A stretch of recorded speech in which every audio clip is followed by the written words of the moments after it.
Again, to Let's Talk Forensic with Pastor Dan. We're going to have another day of notes today when we examine finishing up of concepts associated with the introduction process of forensics. So what we're going to do, let's start with a quick review. So what kind of things are we reviewing here? Make sure that you understand the key core cases. So make sure you understand the Coppolino versus State, Carmichael versus Como Tire. Make sure you know Dow versus Merrill Pharmaceutical, and then Fry versus U.S. So know those cases. What was the importance of them? What did they identify, and how did they move forward the idea of forensics in court cases? Make sure that you know the timeline, important people, important men of forensics, what they discovered, what they advanced, and how they moved forward forensics. So Orfilio and Latte and McCrone and, of course, Jeffries, those men, what they did, go back, review those, discuss them. And then lastly, the crime lab. What are the basic life services? Make sure you know those 5 parts. Make sure you know what the services are and what they do and what they mean. The optional services and then additional services. Make sure you do each of those. That's a review. Make sure we're good from there. All right, what else can we do? So we're going to look something at trace evidence. Now we're going to go an entire section we call trace evidence, but I want to do a quick lab next tomorrow. So as a result, I want to get at least a little background. We're going to get more detail on this later, but trace evidence is evidence left behind due to contact with someone or something. So when someone touches you, they leave evidence behind. By looking at that evidence, we can identify possibly who they are, what they are, where they were, things along those lines. This was first identified by Emmanuel Locard. Remember, Locard was the guy who set up the first crime lab. We'll talk about that in a second. Here's a picture of Mr. Locard. Of course, he's French, ooh la la. And he developed something called the exchange principle. What the exchange principle said is that interaction between individuals result in transfer material. Now, we're going to talk about 2 different types eventually, primary and secondary, and I'm going to get into that later. But for right now, just know that you need to identify what those are. And then lastly, of course, he did produce the first functioning crime lab in Lyon, France. All right, and he was 1910. All right, so we're going to do a lab with that. Just want to make sure that information is presented. So here we go, chain of evidence. What are we talking about? When we're looking at evidence, to make sure it's a means of ensuring the integrity and authenticity of evidence collected. So chain of evidence is something that's really important when it comes to a forensic investigation. What are we talking about here? We're saying there are specific important factors that must be maintained. There's 3 of them. We're going to discuss those 3 and then go into detail for each. Okay, so first of is documentation.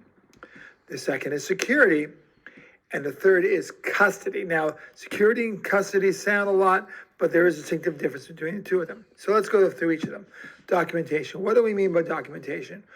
We always have to make sure we identify when it was retrieved, at what time, and when it was worked on. So when it was retrieved, where it was retrieved, the placement of the photos involved with it. Whenever it's opened, whenever it's worked on, that needs to be worked in there as well. So therefore that we can identify the process. And then any test performed on the sample must also be included with that documentation and the results associated with it. So all that is together so that if we collect that evidence, look at it later, we can go back and identify it from there. All right, second, for security, what we're talking about.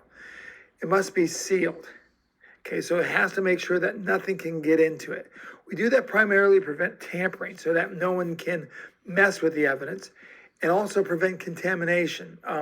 So your DNA doesn't get into that, mess that up. So that sealed prevents that from happening and has to be able to be resealed because again, we're going to work on it.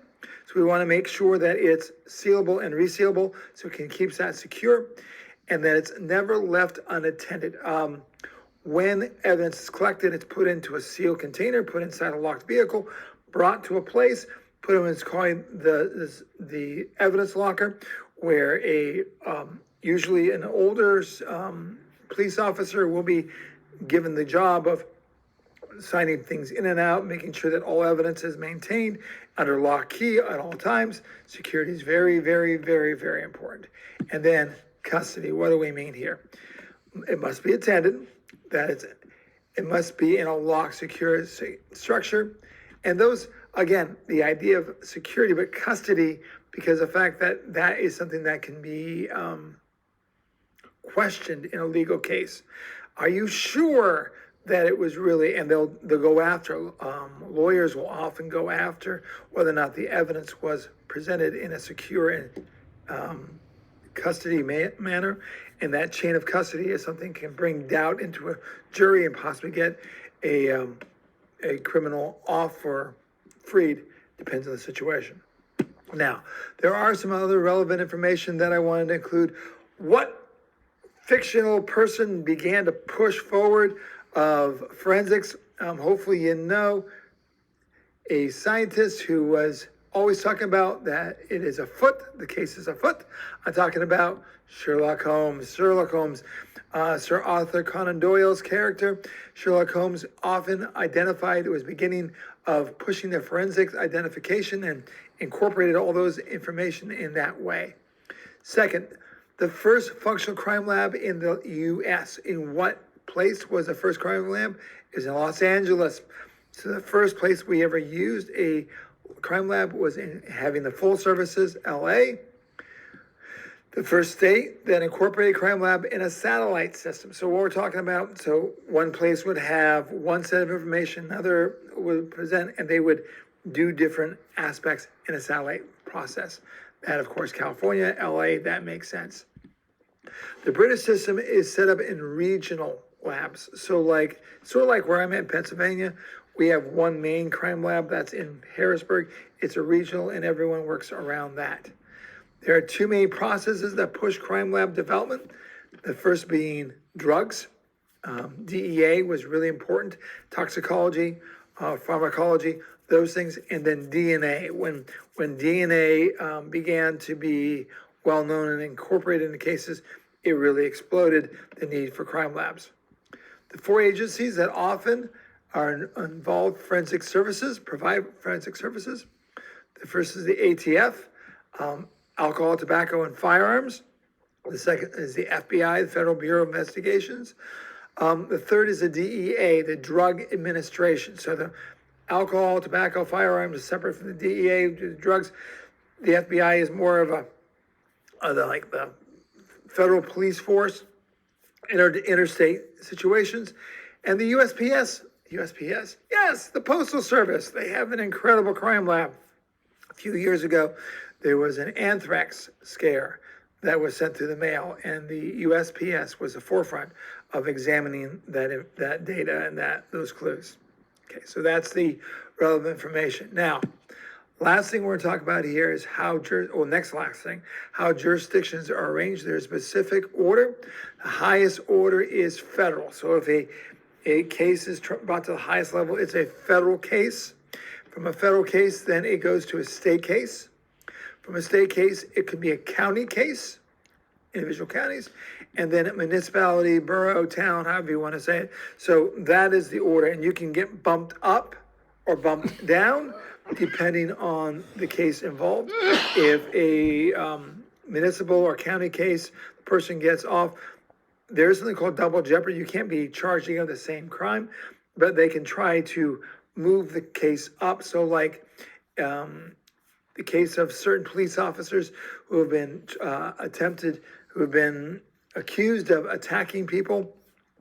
If they pass on municipal, they'll often move up to a state or a federal case under a civil rights charge. And so it's a different charge, but trying to get it in a different higher court.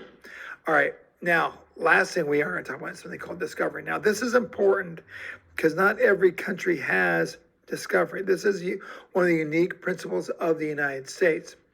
What is discovery? it's understanding in the American judicial system that each side will be made aware of evidence that is found with proper time to investigate. Okay, so you watch these crime scenes and all of a sudden the defense attorney just says, I found new evidence. That will never happen because you have to have discovery. When you discover something new, you have to let the other side know, give them time to investigate, and you just can't just drop it in the middle of a case. Now, in other countries, Japan, this isn't the case, and that can happen. So, what does exactly this mean? It means if evidence is found, both sides have to have time to review it, and they have to have time to test it. So, like if DNA evidence, you just can't throw it out there. Both sides need to make sure they can examine it from there. All right, with that, we are done. Hopefully that wasn't too bad. Take care. God bless.